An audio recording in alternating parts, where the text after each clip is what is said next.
نحمده ونصلي على رسوله الكريم اما بعد۔ ترجمے والے قرآن پاک کا صفحہ نمبر 823، 22واں پارہ، سورہ یاسین، پہلا رکوع، آیت نمبر 8 تا 10۔ اعوذ باللہ من الشیطان الرجیم،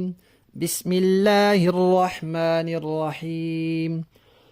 إنا جعلنا في أعناقهم أغلالا فهي إلى الأذقان فهم مقمحون وجعلنا من بين أيديهم سدا ومن خلفهم سدا فأغشيناهم فهم لا يبصرون وسواء عليهم أأنذرتهم أم لم تنذرهم لا يؤمنون۔ صدق اللہ العظیم۔ اس سے پچھلی آیات میں آیت نمبر 6 میں یہ بات آئی تھی کہ اہل عرب کے ہاں قریب میں کوئی ڈرانے والا نہیں آیا،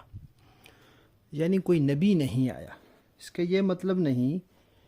کہ صحیح تعلیمات ہی ان کے پاس نہیں پہنچی، تعلیمات صحیح ان کے پاس پہنچی ہوئی تھیں، اسی لیے تو ایسے لوگ نبی کریم صلی اللہ علیہ وسلم کے زمانے میں بھی موجود تھے جو پہلی کتابوں کی تعلیمات کی روشنی میں عقیدے، توحید، قیامت اور رسالت پر قائم تھے۔ اور آیت نمبر 7 میں یہ فرمایا تھا کہ اکثر لوگوں کے بارے میں یہ بات ثابت ہو چکی ہے کہ وہ ایمان نہیں لائیں گے۔ اب اللہ تعالیٰ فرما رہے ہیں کہ ایسا کیوں ہے، اہل عرب بہت سے ایمان کیوں نہیں لائیں گے، اس کی وجہ کیا ہے؟ تو فرمایا اس لیے کہ ان کے اندر تکبر ہے، ان کے اندر ضد ہے، ہٹ درمی ہے، عناد ہے۔ تو جو ضدی انسان ہوتا ہے وہ یہ طے کر لیتا ہے کہ میں نے نہیں ماننا، چاہے جو مرضی ہو جائے، جتنے مرضی معجزات دکھا لیں، جیسے مرضی دلائل پیش کر لیں، ہمارے ہر اعتراض کا اچھے سے اچھا جواب دے دیں، ہم نے تو ماننا ہی نہیں ہے۔ ماننا تک وہ سننے کے لیے تیار نہیں ہوتے تھے، کہتے تھے کانوں میں انگلیاں ڈال لو جب قرآن پڑھا جائے، کہیں ایسے نہ ہو کہ کوئی بات تمہاری سمجھ میں آ جائے اور تم اس کو مان لو۔ تو اللہ تعالیٰ نے فرمایا کہ جو ایسے ضدی لوگ ہوں، جنہوں نے ضد لگا رکھی ہو کہ ہم نے ماننا ہی نہیں ہے، تو پھر بھلا وہ کیسے ایمان لائیں گے؟ تو ان کے تکبر کو اللہ تعالیٰ نے بیان کیا ہے کہ ایسے سمجھو کہ کسی کے گلے میں طوق ہو اور وہ طوق نے اس کے گلے کو اتنا گھیرا ہوا ہو کہ تھوڑی تک آ گیا ہو اور اس کا منہ اوپر کو اٹھ گیا ہو۔ اب جب منہ اوپر کو اٹھ جاتا ہے پھر انسان نیچے دیکھ ہی نہیں سکتا اور نیچے اس کو راستہ نظر ہی نہیں آتا۔ تو فرمایا ان کی یہ مثال ہے، تکبر اور ضد کی وجہ سے ان کی گردنیں اکڑ گئی ہیں اور یہ اب اوپر ہی اوپر دیکھتے ہیں، نیچے دیکھیں تو ان کو راستہ نظر آئے، یہ کوئی بات سمجھنے کی کوشش کریں تو ان کو سمجھ میں آئے، ماننے والے بنے تو ان کا فائدہ ہو۔ پھر فرمایا اور ان کی مثال ایسے سمجھو کہ کسی کے آگے بھی دیوار ہو، پیچھے بھی دیوار ہو اور اس کو ہر طرف سے ڈھانپ لیا جائے۔ جب کوئی اس طرح آگے پیچھے دیواروں کے درمیان کھڑا ہو جائے تو اس کو آگے پیچھے کیا نظر آئے گا؟ تو فرمایا یہ اس طرح ضد اور ہٹ درمی اور ان کے باپ دادے جس غلط عقیدے اور راستے پر تھے یہ اس پر پکے ہیں، تو پھر ان کو سیدھا راستہ کہاں سے نظر آئے گا؟ اللہ تعالیٰ فرماتے ہیں کہ اے پیغمبر صلی اللہ علیہ وسلم، ان کی تو یہ حالت ہے، آپ نے ان کو پیغام پہنچانا ہے، آپ کو بھیجا گیا ہے، اکثر لوگ نہیں مانیں گے، اور ان کے لیے برابر ہے کہ آپ ان کو ڈرائیں نہ ڈرائیں، معجزہ دکھائیں نہ دکھائیں، دلائل بیان کریں نہ کریں، قرآن سنائیں نہ سنائیں، ان کے اعتراضات اور اشکالات کے جوابات دیں نہ دیں، ان کے لیے برابر ہے، لیکن آپ کے لیے برابر نہیں ہے۔ جب آپ ان کو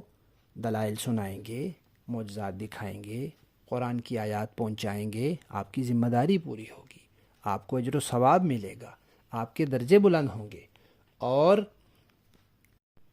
پھر آپ کی دعوت پر یہ لوگ طیش اور غصے میں آ کر آپ کو جو تکلیفیں پہنچائیں گے اس پر آپ صبر کریں گے، اس پہ آپ بہت درجے بلند ہوں گے آپ کے، تو آپ کے لیے برابر نہیں ہے، ان کے لیے یہ بات برابر ہے کہ ان کو ڈرائیں یا نہ ڈرائیں۔ یہاں ایک بات یہ سمجھ لینی چاہیے کہ قرآن کریم میں بار بار آتا ہے کہ واللہ یہدی من یشاء، اللہ جسے چاہتا ہے ہدایت دے دیتا ہے۔ تو یہاں یہ سوال پیدا ہوتا ہے کہ اللہ کسے چاہتا ہے؟ تو اس کا جواب بھی قرآن پاک میں موجود ہے کہ اللہ اسے ہدایت دینا چاہتا ہے جو خود ہدایت کی طرف آنا چاہتا ہے۔ تو بات بالآخر انسان کی اپنی چاہت اور اپنے دل پر ٹکتی ہے کہ جو انسان ضد، تکبر اور عناد نہیں اپناتا، بات آتی ہے اس کو سمجھنے کی کوشش کرتا ہے، انصاف کی نظر سے دیکھتا ہے، انصاف سے فیصلہ کرتا ہے، تو اللہ تعالیٰ بھی اس کو حق تک پہنچا دیتے ہیں، سیدھے راستے پر پہنچا دیتے ہیں۔ اور اگر کوئی ضد اور عناد اختیار کرتا ہے تو وہ پھر خود ہی نہیں چاہتا، تو جو خود نہیں چاہتا پھر اللہ بھی نہیں چاہتے کہ یہ ہدایت پر آئے، اس لیے کہ اللہ تعالیٰ زبردستی کسی کو ہدایت نہیں دیتے۔ لفظی معنی دیکھیے،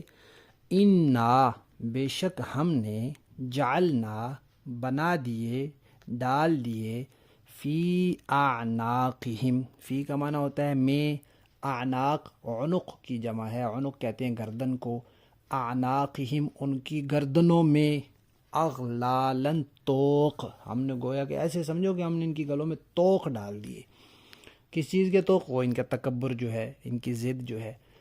فہیا پس وہ توق الالاذقانی وہ ان کی ٹھوڑیوں تک ہیں، فہم تو وہ لوگ مقمحون سر ان کے اوپر کو اٹھے رہ گئے ہیں، اب نیچے نہیں ہو سکتے کہ راستہ نظر آئے۔ وجعلنا اور اللہ فرماتے ہیں ہم نے بنا دی، من بین ایدیہم ان کے آگے، سدن ایک دیوار، ایک آڑ، ومن خلفہم اور ان کے پیچھے بھی، سدن ایک دیوار، فاغشیناہم تو اس طرح ہم نے ان کو ہر طرف سے ڈھانپ دیا، فہم لا یبصرون اب وہ دیکھ ہی نہیں سکتے۔ وسواء اور اے پیغمبر برابر ہے، علیہم ان کے لیے، اانذرتہم آپ ان کو ڈرائیں، ام یا پھر لم تنذرہم آپ ان کو نہ ڈرائیں، لا یؤمنون یہ ایمان نہیں لائیں گے کیونکہ یہ ضدی لوگ ہیں۔ تو نتیجہ یہ نکلا کہ انسان کو متکبر نہیں ہونا چاہیے، ضدی اور ہٹ درم نہیں ہونا چاہیے، جو بات انصاف کی ہو اسے ماننا چاہیے، اور اپنے دل میں یہ جذبہ رکھنا چاہیے کہ حق اور سچ کی جو بات میرے پاس آئے گی میں اس کو مانوں گا اور قبول کروں گا۔ یہی قرآن پاک کا درس ہے، اور یہ سورہ یاسین کا خاص سبق ہے کہ انسان اپنے دل میں ماننے کے جذبات پیدا کرے۔ با محاورہ دیکھیں، اِنَّا جَعَلْنَا فِي أَعْنَاقِهِمْ أَغْلَالًا فَهِيَ إِلَى الْأَذْقَانِ فَهُمْ مُقْمَحُونَ ہم نے ان کے گلوں میں توق ڈال رکھے ہیں جو ٹھوڑیوں تک پہنچے ہوئے ہیں، اور اس وجہ سے ان کے سر اوپر کو اٹھے رہ گئے ہیں۔ وَجَعَلْنَا مِن بَيْنِ أَيْدِيهِمْ سَدًّا وَمِن خَلْفِهِمْ سَدًّا فَأَغْشَيْنَاهُمْ فَهُمْ لَا يُبْصِرُونَ اور ہم نے ایک آڑ ان کے آگے کھڑی کر دی ہے اور ایک آڑ ان کے پیچھے کھڑی کر دی ہے، اور اس طرح انہیں ہر طرف سے ڈھانک لیا ہے، جس کے نتیجے میں انہیں کچھ سجھائی نہیں دیتا۔ وَسَوَاءٌ عَلَيْهِمْ أَأَنذَرْتَهُمْ أَمْ لَمْ تُنذِرْهُمْ لَا يُؤْمِنُونَ اور ان کے لیے دونوں باتیں برابر ہیں، چاہے آپ انہیں خبردار کریں یا نہ کریں وہ ایمان نہیں لائیں گے۔ صدق اللہ العظیم۔ اللہ تعالی ہم سب کو تکبر اور ضد سے بچنے اور اپنے دل میں صحیح بات کو ماننے کا جذبہ پیدا کرنے کی توفیق عطا فرمائے، آمین۔